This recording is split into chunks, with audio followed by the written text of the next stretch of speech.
ጎልደን ካርድ ቪዛ የአሜሪካ ህልም ለሽያጭ ቀረበ። አዲሱ የ1 ሚሊዮን ጎልደን ካርድ ቪዛና የኢትዮጵያውያን ስጋት።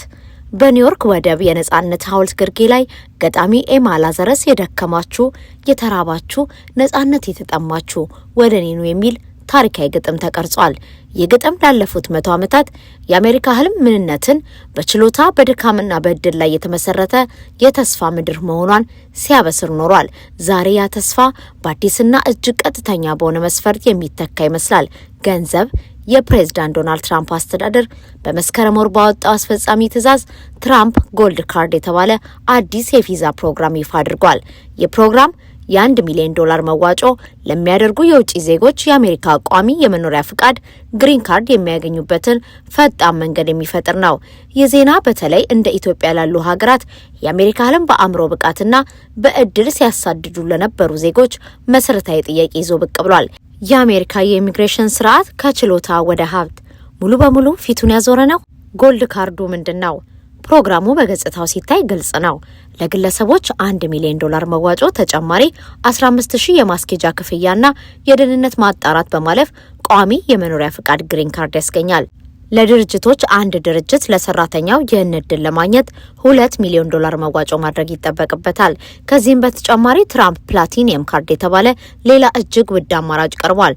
ይህ በ5 ሚሊዮን ዶላር መዋጮ የሚገኝ ሲሆን የውጭ ዜጎች በአሜሪካ እስከ 270 ቀናት እንዲቆዩና ከአሜሪካ ውጪ ባገኙት ገቢ ላይ የአሜሪካን ታክስ እንዳይከፍሉ without being subject to US tax on the non-US income ይፈቀድላቸዋል። የፕሬዝዳንት ትራምፕ መከራከሪያ ነጥብ ይህ ነው። ለረጅም ጊዜ በሚሊዮን የሚቆጠሩ ህገወጥ ስደተኞች ወደ ሀገራቸው ሲጎርፉ የኢሚግሬሽን ስርዓታችን ወድሟል ሲሉ በራሳቸው ትሩዝ ሶሻል ገጽ ላይ ጽፈዋል። የአሜሪካ ህዝብና ግብር ከፋዮች ከህጋዊ የኢሚግሬሽን ስርዓታችን ተጠቃሚ የሚሆኑበት ጊዜ አሁን ነው። ጎልድ ካርዱ በፍጥነት ከ100 ቢሊዮን ዶላር በላይ እንደሚያስገኝ እንጠብቃለን። ይህ ገንዘብ ታክስን ለመቀነስ፣ ለእድገት ፕሮጀክቶችና እዳችንን ለመክፈል ይውላል። በአጭሩ አስተዳደሩ የኢሚግሬሽን ስርዓቱን እንደ ገቢ ማስገኛ ምንጭ እየተመለከተው ነው። ክፍል 2 የአእምሮ ብቃት ወይስ የገንዘብ ብቃት? የኢትዮጵያውያን እይታ። ይህ አዲስ ፖሊሲ በአሜሪካ የሚገኘውን የኢትዮጵያ ዲያስፖራ ታሪክ በቀጥታ ይሞግታል።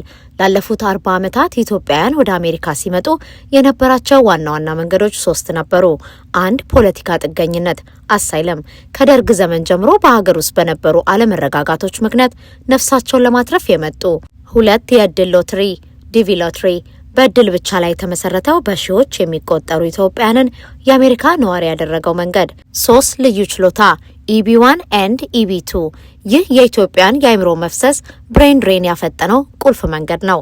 በተለይ EB1 ያልተለመደ ችሎታ እና EB2 ልዩ ችሎታ ቪዛዎች ለአሜሪካ ብሔራዊ ጥቅም ናሽናል ኢንተረስት አስተዋጽኦ ያደርጋል ተብሎ የሚታመንላቸውን ከፍተኛ የተማሩ ዶክተሮችን፣ መሐንዲሶችን፣ ፕሮፌሰሮችና ተመራማሪዎችን የሚመለከት ነበር። አንድ ኢትዮጵያዊ ዶክተር ወይም የሶፍትዌር መሐንዲስ ይህንን ቪዛ ለማግኘት ዓመታትን የፈጀ የሰነድ ዝግጅት፣ የችሎታ ማረጋገጫና ረጅም የጥበቃ ጊዜ ማለፍ ነበረበት። ስርዓቱ ምንም እንኳን አድካሚ ቢሆንም በችሎታ ላይ ተመሰረተ ነበር። አሁን የትራምፕ አስተዳደር ያንን ስርዓት የሚገለብጥ የሚመስል ነገር ይዞ መጥቷል።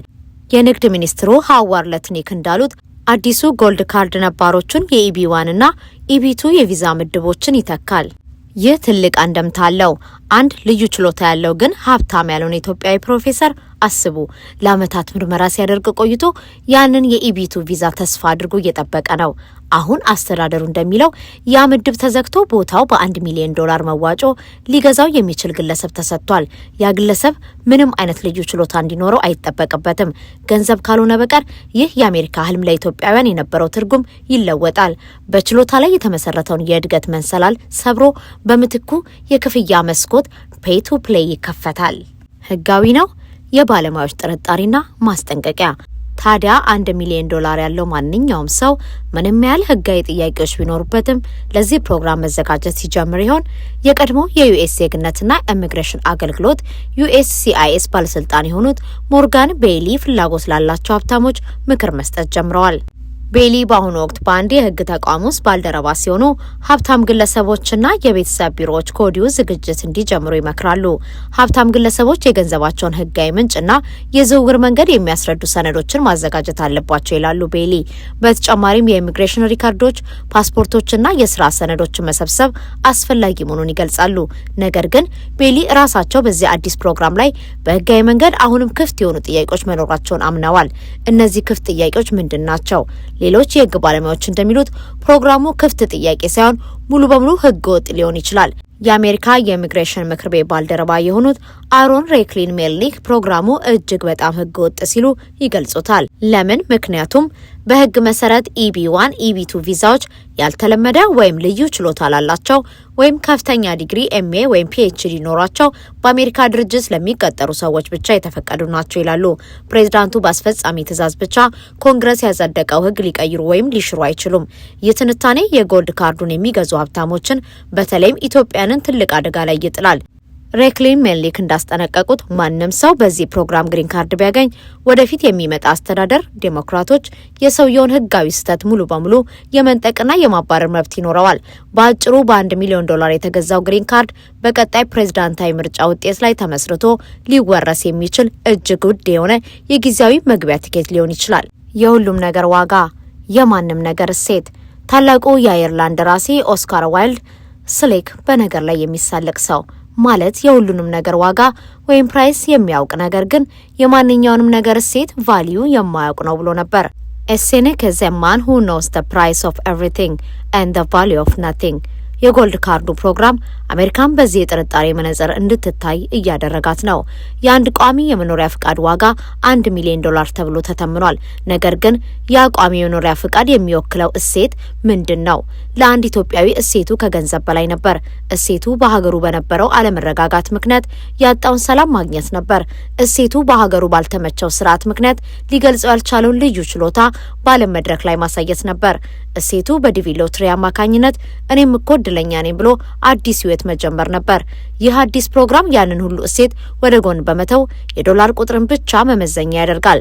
የዴሞክራቱ ሴናተር ዲክ ደርቢን እንዳሉት የፕሬዝዳንት ትራምፕ ህገወጥ የ1 ሚሊዮን ጎልድ ካርድ ቪዛ እቅድ ማጭበርበር ነው። እኛ ፍትሐዊና ስርዓት ያለው የኢሚግሬሽን ስርዓት ነው የምንፈልገው። ቀጥሎስ ምን? የጎልድ ካርድ ፕሮግራም ዝርዝር ህጎችና የአተገባበር ሂደቶች በቅርቡ ይወጣሉ ተብሎ ይጠበቃል። ፕሬዝዳንት ትራምፕ የሚመለከታቸው መስሪያ ቤቶች እስከ ታህሳስ 19 ድረስ የማመልከቻ ሂደቱን እንዲያዘጋጁ አዘዋል።